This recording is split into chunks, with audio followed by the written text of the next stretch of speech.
एक example set करनी चाहिए कि एक महिला, फीमेल महिला जो हिंदुस्तान के लिए इतना कुछ कर रही है, हिंदुस्तानी है, और तू कहां लेके जा रहा है बात को। ये लोग, ऐसे लोग हमारे हिंदुस्तान में माहौल खराब करते हैं। ऐसे इंडिया पाकिस्तान की जो वार चल रही थी उसको रोक दिया गया है। बातचीत करने के लिए मौजूद है आम आदमी पार्टी सीनियर नेता जयेश गुप्ता जी। जय सर, कैसे देखते हैं जो इंडिया और पाकिस्तान के बीच में एक वार चली है और इंडिया ने मुंह तोड़ जवाब दिया है पाकिस्तान के आतंकी कई ठिकानों पर जो हमला किया और कई आतंकियों को मारा भी गया है। देखिए, ये जो पहलगाम का अटैक हुआ, तो उसको लेके हर कोई हिंदुस्तानी, हर कोई 140 करोड़ के सारे लोग वो चाहते थे कि पाकिस्तान को मुंह तोड़ जवाब देना चाहिए, और हिंदुस्तान ने दिया भी। और देखो हमारे हिंदुस्तान का कितना बड़ा दिल है, हम हिंदुस्तानियों का, 140 करोड़ हिंदुस्तानियों का हमने अटैक किया, अंदर जाके किया, अटैक किया, और काफी डीप जाके, कोई 100 किलोमीटर, कोई 150 किलोमीटर, और उनके सिर्फ आतंकवादी जो अड्डे थे, उन पे अटैक किया। हमने किसी सिविलियन पे अटैक नहीं किया। तो हम हिंदुस्तान नहीं चाहते थे कि इसको एस्केलेट किया जाए, लेकिन पाकिस्तान कुत्ते की दूम, ठीक है, वो टेढ़ी की टेढ़ी रहती है। उन्होंने यहाँ पर मिसाइल भेजे, ड्रोन भेजे, यहाँ पे अटैक किया। हमारे हिंदुस्तान का डिफेंस सिस्टम इतना जबरदस्त था कि सभी को न्यूट्रलाइज कर दिया। फिर उसके बाद हमारे हिंदुस्तान ने पाकिस्तान के अंदर अटैक किया, उनके 11 एयर बेसिस तबाह कर दिए। ये छोटी बात नहीं है, बहुत बहुत बड़ी बात है। 11 एयर बेसिस तबाह कर दिए। अगेन, तब भी हमारे हिंदुस्तान की इंडियन नेवी, इंडियन फोर्स और इंडियन आर्मी तब भी सिविलियन को नहीं हाथ लगाया, जबकि उन्होंने अपनी एयर स्पेस खोल के रखी थी अपनी शील्ड के लिए। इतने गंदे लोग हैं ये, अपने सिविलियंस को, उनका जो सिविलियन जहाज है उनको खुला रखा हुआ था, ताकि ताकि शील्ड के लिए। तो ये सब कुछ हुआ, तो अब हिंदुस्तान के हर कोई व्यक्ति चाहता था कि यार नौबत यहाँ तक आ गई है, तो अब पीओके अपने पास आ जाना चाहिए। लेकिन अनफॉर्चुनेटली सीज फायर हो गया, जो हिंदुस्तान के लोग नहीं चाहते थे। अब जो चीज हो गई सो हो गई, लेकिन मैं अपने आपके माध्यम से हिंदुस्तान के लोगों को कहना चाहूंगा कि ये भी हमारे लिए बहुत बड़ी बात है, बहुत पॉजिटिव बात है हमारे लिए बहुत ही प्राउड की बात है कि हमारी इंडियन आर्मी ने, इंडियन फोर्स ने, इंडियन नेवी ने इतना बड़ा जो काम किया है, तो इसलिए इनको सैल्यूट करते हैं।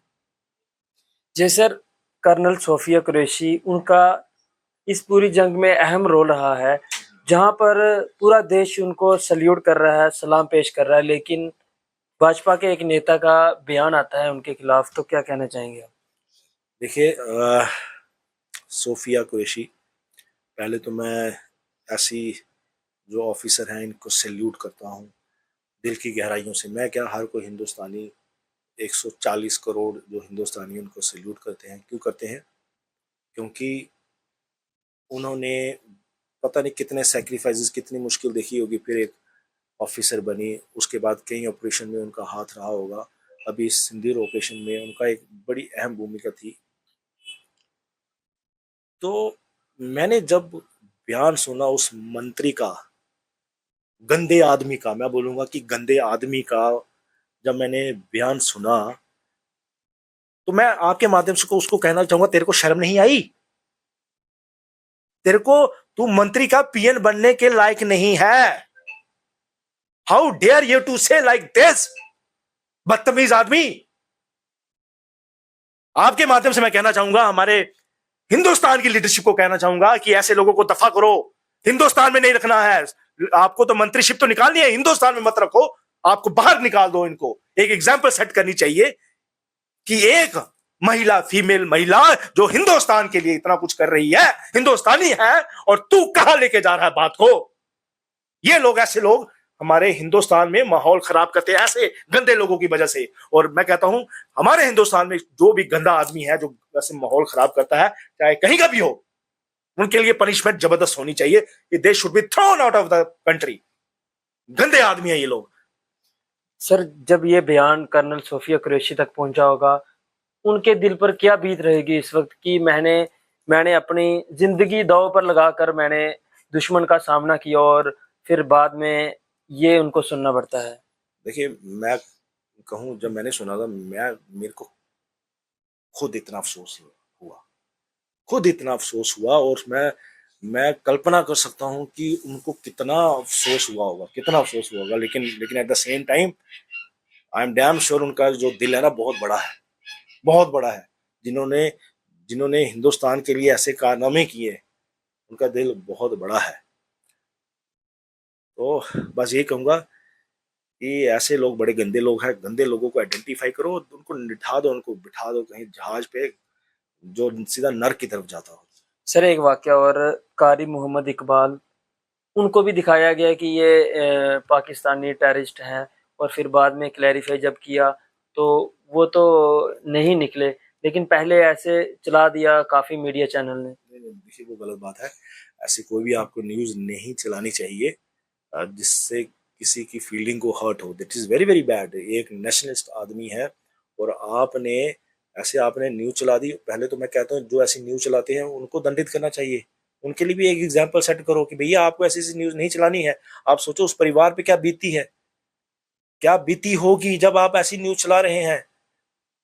तो उसके बाद फिर खैर ठीक हो गया, लेकिन इन ऐसे भी जो ऐसी गलत न्यूज चलाते हैं इनके लिए एग्जाम्पल सेट होनी चाहिए। तो इसलिए मैं कहता हूँ कि जो हमारी न्यूज चैनल है, जो सोशल मीडिया चैनल, तो अब तो बहुत सारे हो गए हैं, जगह जगह गली गली कूचे कूचे में हो गए हैं। तो इनके लिए एक गाइडलाइंस होनी चाहिए कि कुछ भी ऐसे नहीं, कुछ भी सुना इधर उधर से सुना आपने चला दिया। तो फिर क्या होता है कि अब सोशल मीडिया चैनल्स बड़े ज्यादा हो गए हैं, एक सुनता है तो कई लोग ऐसे बेरचाड़ पकड़ लेते हैं और उसको चला लेते हैं। तो इसलिए गाइडलाइंस अच्छी होनी चाहिए ताकि आप कुछ गलत ना चला दो। That is very very bad.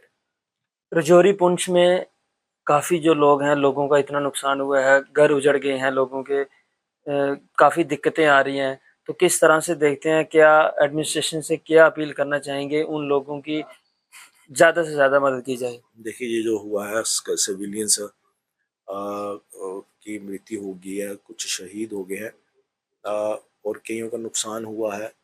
मैं आपके ज़रिए गवर्नमेंट ऑफ इंडिया से, इवन कि हमारी डिफरेंट स्टेट से रिक्वेस्ट करना चाहूँगा कि इन लोगों के लिए मदद के लिए आप आगे आए और जितना हो सके इन लोगों की हेल्प करें, मदद करें। क्योंकि देखिए, जिसके घर में मृत्यु हुई है वो तो व्यक्ति चला गया, वापस नहीं आ सकता, लेकिन हम इतना कर सकते हैं कि उनकी मदद कर सकते हैं। और दूसरे जो इंजर्ड हुए हैं उनकी भी हमको मदद करनी चाहिए। इतना तो हम कर सकते हैं और मुझे लगता है कि काफ़ी लोग सामने आएंगे। हमारी काफ़ी स्टेट गवर्नमेंट आएंगी और किसी कोई कोई मुझे लगता है गवर्नमेंट सामने आई भी है, उन्होंने हेल्प की है, और जितना हो सके हमको हेल्प करनी चाहिए। किसी भी तरह की कमी नहीं रखनी चाहिए। और I am very very thankful to our CM साहब ओमर अब्दुल्ला साहब। वो जगह जगह जा रहे हैं जहाँ पर भी मृत्यु हुई है, जहाँ जहाँ पर नुकसान हुआ है वहाँ पर जगह जगह जा रहे हैं, लोगों से मिल रहे हैं और बाकियों से भी अपील कर रहे हैं कि हमको जितने हो सके इन लोगों की हेल्प करनी है। थैंक यू बात करने के लिए। ये थे हमारे साथ बातचीत करने के लिए जयेश गुप्ता जी। हिंदुस्तान में क्या हुआ आप सबको पता है, हिंदुस्तान ने मुंह तोड़ जवाब दिया है पाकिस्तान को। और बात की जाए रजौरी पुंछ के लोगों का भी काफ़ी नुकसान हुआ, और एडमिनिस्ट्रेशन की बात की जाए या सरकार की बात की जाए, कंपनसेशन के लिए सब तैयार है, उनको कंपनसेशन दी जाएगी। आप सबकी क्या राय है? आप भी अपनी राय कमेंट बॉक्स में जरूर रखें। तब तक देखते हैं दबर।